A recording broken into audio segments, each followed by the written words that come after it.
देखिए आज हम बात करेंगे क्लास 10th बालाजी प्रकाशन के एक्सरसाइज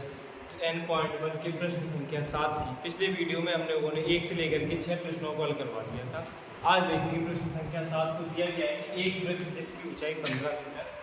ये एक वृक्ष हो गया, इसकी ऊंचाई टोटल कितनी दी हुई है 15। उसके बाद उन्होंने कहा है कि का ऊपरी भाग यहाँ से कुछ भाग ऊपर का जोड़ करके पृथ्वी से जा लगा है, ये भाग यहाँ से हमारा कहा है तो पृथ्वी से 60 अंश का कोण, 60 अंश का कोण, तो पृथ्वी से कितनी ऊंचाई पर वृक्ष हमने वो जो है ऊंचाई को क्या मान लिया h, पूरी लंबाई थी 15, ये h से भाग होगा तो हमारा ये पोर्शन क्या बचा 15 माइनस h, यहाँ से भाग होगा यहाँ आगे तो ये हमारा पोर्शन कितना हो गया 15 माइनस h,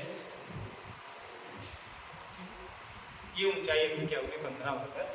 ये हम लोगों ने फिगर बना लिया। अब हमने पिछले वीडियो में बात की हुई थी एक प्रश्न को लेकर के, क्या होता था कि जहां लंब और आधार की बात करते थे वहां हमारा रहता था tan थीटा। यहाँ हमें क्या फॉर्मेट देखना है, h की माप निकालनी है, तो एक तो हमें ये लंब दिया गया, उसके बाद ये दूसरा पोर्शन क्या दिया गया है कर्ण। तो किसको लेकर के बात करेंगे लंब और कर्ण, किसके अंतर्गत आता है हमारा sin थीटा बराबर क्या होता है लंब बटे, तो यहाँ क्या लिखेंगे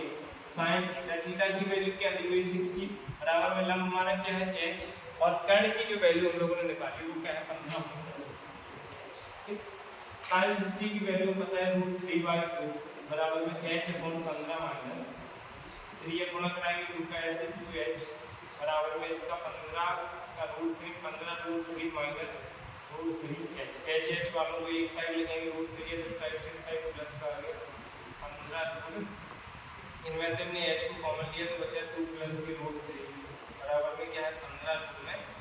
3, तो h बराबर हमारा क्या हो गया 15 √3 बटे में 2 प्लस में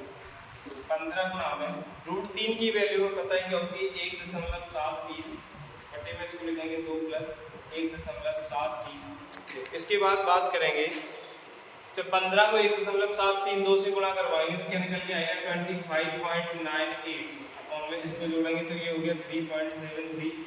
इससे जब इसमें भाग करेंगे तो हमारा उत्तर निकल के आएगा 6.96 मीटर, यानी कि जो ऊंचाई जिस ऊंचाई से वृक्ष टूटा था तो वो ऊंचाई हमारी क्या हो जाएगी, ये जो ऊंचाई निकाली थी ये हो जाएगी 6.96 ठीक। देखिए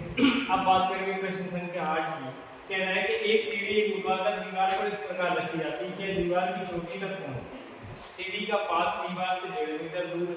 और सीढ़ी जमीन से 60 अंश के कोण पर झुकी है, दीवार की ऊंचाई है। तो ये हो गई एक सीढ़ी एक ऊर्ध्वाधर दीवार पर इस प्रकार रखी जाती है, दीवार की चोटी से सीढ़ी के पाद यानी कि सीढ़ी का पाद जो हो गया दीवार की चोटी हो गई, यहाँ से कितनी दूरी है 1.5, कोण कितने का बनाएंगे 60 अंश का, निकालना क्या है दीवार की, इसको क्या माना एस त्रिभुज बन गया ए बी। पीछे वाले प्रश्न में हमने देखा था कि वहां लंब और कर्ण दिया हुआ था, यहाँ बात करेंगे यहाँ पे तो लंब दिया गया और नीचे आधार, तो जैसा फॉर्मेट चल रहा था वही tan थीटा बराबर अपना क्या है लंब बटे आधार, तो tan थीटा की वैल्यू 60 बराबर में लंब h आधार 1.5, tan 60 की वैल्यू √3 बराबर में h अपॉन 1.5 अपॉन में बन करके गुणा करेंगे h बराबर √3 मल्टीप्लाई बाय 1.5, h बराबर √3 की वैल्यू 1.73 डिवाइडेड बाय 1.5, h बराबर जब इनका मल्टीप्लाई कराएंगे तो आएगा 2.59, यही हमारा। देखिए बात करेंगे प्रश्न संख्या 9 की। कह रहा है कि एक स्तंभ से 20 मीटर दूर स्थित बिंदु का स्तंभ के शीर्ष से, एक स्तंभ से, एक अपना स्तंभ हो गया, इससे 20 मीटर दूर स्थित बिंदु से स्तंभ के शीर्ष बिंदु से उन्नयन कोण, ये अपना उसका क्या होगा उन्नयन कोण निकल गया हुआ है 20 अंश, ये दूरी दी हुई है 20 मीटर ठीक है। तो स्तंभ की ऊंचाई ज्ञात करें, यानी कि क्या निकालना है h ऊंचाई निकालनी तो हो गई a, फिर से वही है लंब बटे आधार लिखेंगे tan थीटा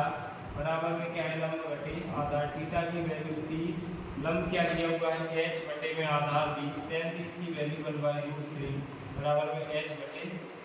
h बराबर ये अपना कितना हो गया 20 बटे √3 यानी कि 20 बटे 1.73, तो जब 20 से इसको भाग करेंगे तो उत्तर निकल के आएगा 11.54 मीटर।